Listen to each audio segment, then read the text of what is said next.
Standing in the cold rain, Linda clutched her few belongings packed into black trash bags. She could still hear the words echoing in her ears. "You're like old furniture. Nobody needs you anymore." Hello, dear friends. This is Arafa. Today I bring you a story of betrayal, courage, and justice. Please subscribe, like, and share your thoughts in the comments. But what Linda didn't know, this was only the beginning. Linda, 52, lived in a small suburban home. Every evening, she baked pies, the smell of cinnamon and vanilla filling the air. The ticking clock on the wall marked time softly as she hummed a tune while folding laundry. Her hands, though calloused from years of work, were tender when brushing her daughter's hair or arranging flowers on the table. Her husband, Mark, often glanced at his phone a little too long. Their daughter, Emily, had grown distant, obsessed with her own life. But the house felt warm, safe, familiar. A small thing shook her that evening. The mail slipped through the slot, a white envelope addressed to Mark, no return address. Linda frowned. A sense of unease brushed her spine. "Nothing matters if your heart is not at home," she murmured, shaking the thought away. Little did she know, tonight's dinner would be her last peaceful family meal.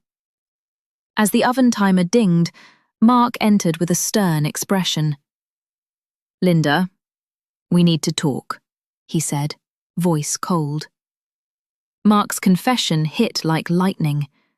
A young mistress, stolen money, and a cold plan to sell the house. Linda's heart raced. Her pies, her furniture, her carefully built life, all being torn away. "You've been nothing but furniture in this house, and now it's time you understood that," Mark spat, his words like knives. Emily stood silently, eyes downcast.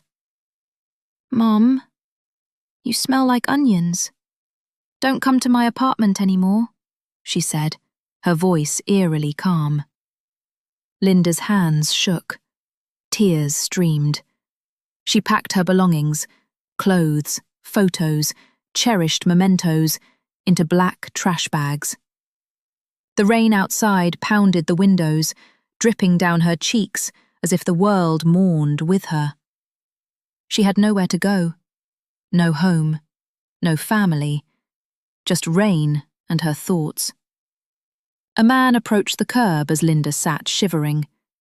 But she ignored him, thinking anyone who helped would want something in return.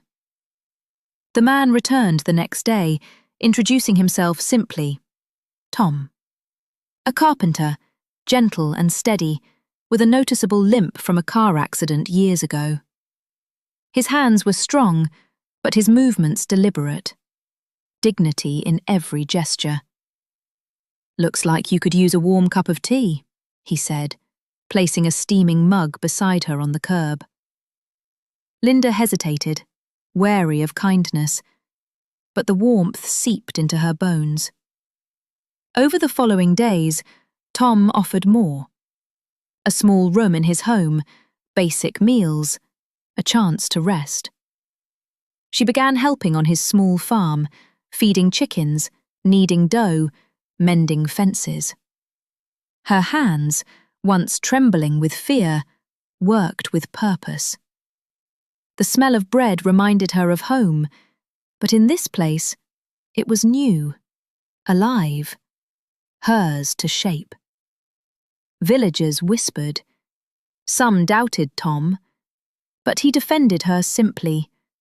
"She belongs here, as much as anyone." Linda began to smile again. Slowly, love grew. Quiet, steady, patient. One evening, Emily appeared at the gate, soaked from the rain, guilt etched on her face. "Mom, I didn't mean..." Linda didn't answer. Silence said more than words.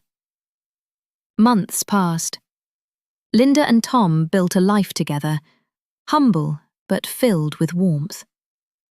Mark returned, desperate. His mistress gone, his finances collapsed. "Linda, please, I was wrong.